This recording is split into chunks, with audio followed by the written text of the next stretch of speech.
Vintage Story has been updated to version 1.21, and the number of changes, updates, fixes, and tweaks is impressive, even by Vintage Story standards. Let's jump in and take a look.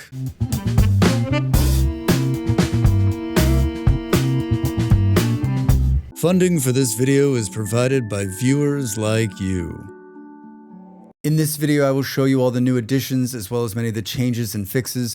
Remember, this is not the full list, as the complete list is some 600 items long. So here they are, in no particular order. There are a lot of new items in the game. I would argue that none are even close to being as cool as this one. You can craft bear trophy armor. Yes, you're seeing this right. Drax is wearing a bear.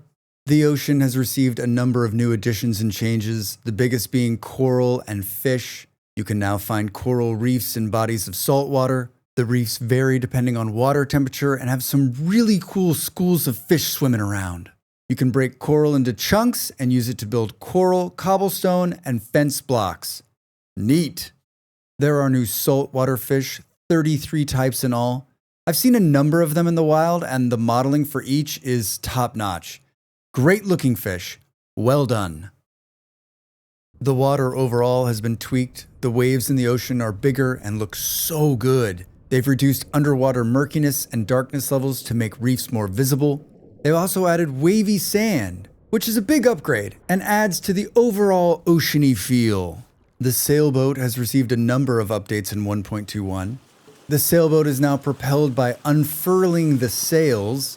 This is a big change to the movement of the boat. I played with it a bit during the early release. It's cool, but it definitely takes some getting used to. You can now write the name of your boat on the side. Yeah, I named mine the Fantastic. Such a cool addition to the boat. You can also attach shields on both sides of the boat as decoration. It gives the boat a real Viking vibe. Along with shields, there are 9 figurehead models for the figurehead mounting point. Happy to see this finally added. Also, I'd like to chisel my own.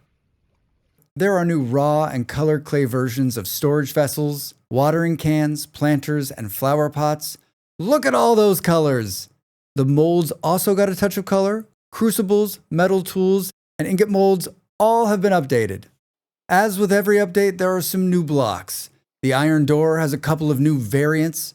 There are 3 new red ceramic tile blocks and slabs which can be purchased from a trader. The wood path model has been updated and is now 3D. Watch your back, Stone Path. Our hot weather friend Papyrus can now be used to make chests, hand baskets, and basket traps. The clouds are new and puffy. The blockiness of the old clouds has been replaced with volumetric cloud rendering. Say that 10 times fast. Don't fret, if you're a fan of the blocky clouds like me, you can turn them back on in the graphics setting. The moon and stars have been given an upgrade. The moon phase is now consistently correct in the sky. The moon is a bit brighter when full. Star positions in the sky are more accurate and now vary with the seasons. There have been updates to the second chapter of the story. I'm not going to go through those changes in this video. No spoilers. I will have a video about the second chapter of the story coming soon. The elk mount prior to this update was only obtainable by clearing a dungeon and talking to a trader. Now, you can tame a wild elk and ride it. They've added a large crate trap that can be crafted and used to trap an elk. The elk riding system has received a few new features and updates. A tamed elk will now follow a player with a rope. 2 players can ride on an elk with the addition of the cushion. I never thought I needed this addition, but having a friend ride along is fun. Vintage Story's famed world generation has received some tuning in this update. The landforms have been tweaked to make them more easily traversable. The default land cover has been set to 97.5% and the land cover scale at 500%, which should result in more ocean on the map. I think we can all agree that with the addition of the Sailboat, all worlds need more water. There are 3 new ruins in the game, and many of the other ruins have been fine-tuned. I am all for more ruins in the base game. More! Healing got some love in the update. Bandages and poultices now heal over time instead of instantly. The slow healing as well as damage can be seen in the health bar. The dreaded armor nerf is gone and replaced with an increase in time it takes to heal when wearing armor. When playing in multiplayer, yes, you can play with others, your friend can now revive you when you're knocked down by some angry molemen. Nice! Your Seraph has a couple of new features. There are a ton of new hairstyles and cuts. So many great choices. The face graphics have been updated as well. The face is much clearer and cleaner looking. I've used the kind option for my face since I started playing. I'm not sure the new model looks kind. There are some new shelf storage options. You can now place pies, ingot molds, and Helvhammer molds on shelves. I get the first two, but why the Helvhammer mold? Not sure I've ever wanted to put a Helvhammer on a shelf. Maybe this is some kind of inside joke? Am I missing something? I am the biggest advocate for more ground storage in the game. If I had my way, every item would be able to be stored on the ground. They've added dedicated piles for beeswax, cattails, papyrus, cloth, bones, sticks, flax fiber, flax twine, leather, fat, windmill sails, pulp, thatch, rods, and some stones. Ores can now be stored on the ground in stacks of 12, and now finally, seeds can be stored on the ground. I love these additions to ground storage. More, please. The deer animations have been reworked. This is not something I ever thought about, but yes, they do look great. And wow, that moose is in a hurry. This next section will be rapid fire additions in 1.21. This is not even close to all of them, just some of my favorites. Hats now provide protection from rainfall.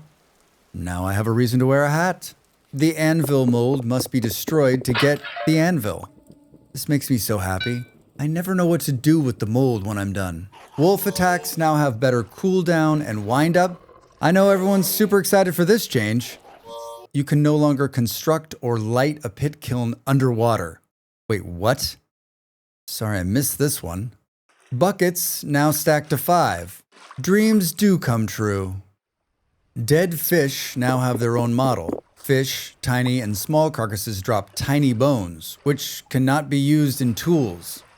Why? Lime can no longer be crushed by hand with a hammer. Okay. Killed bowtorns now drop bone arrows. This one change might actually get me to make a bow, but probably not. Bees and skeps continue producing honey below 0. Year-round honey? Honey?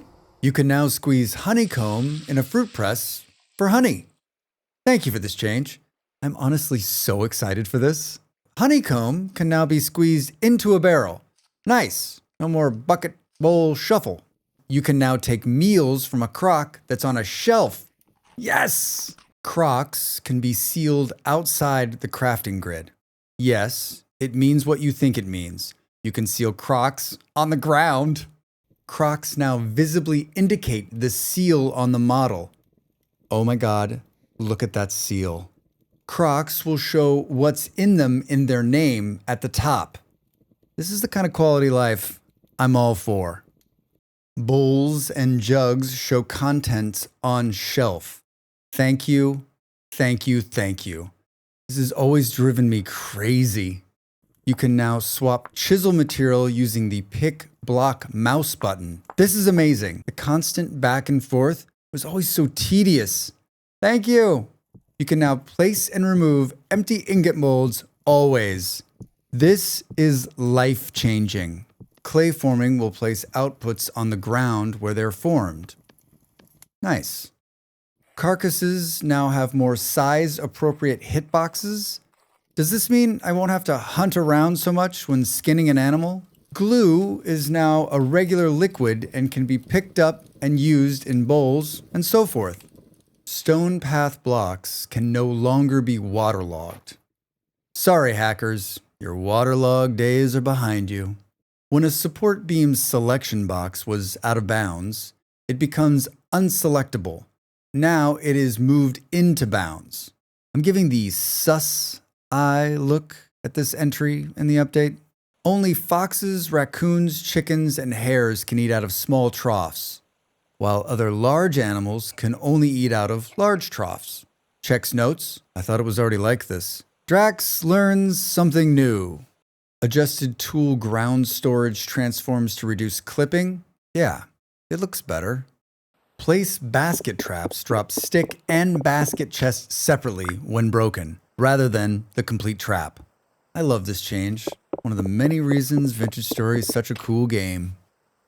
Berry bush growth cycles are now about 1 month instead of X days to be month length agnostic. Not a big change, I like it, but I love that they use the word agnostic to describe the growth cycle. A held temporal gear and worn temporal gear amulet now emit a faint glow. Cool.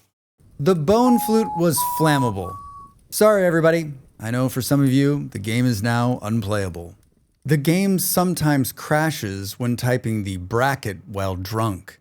There's always one change in the list that I wish I had done before it was fixed. This is the one. Last but not least, you can select text in the chat box and paste it. I read this update note twice because I was sure you could already do this in the chat, but alas, you cannot. Happy selecting and pasting, everybody. Vintage Story 1.21 is full of some amazing additions and changes. There are also hundreds of bug fixes as well. I've linked the full patch notes in the description of this video. What are you most excited about in this new update? Will you be starting a new world? As always, thanks for watching. We'll see you soon. The video's over. Now it's time for you to do your part. Follow, like, and subscribe, and I'll see you next time.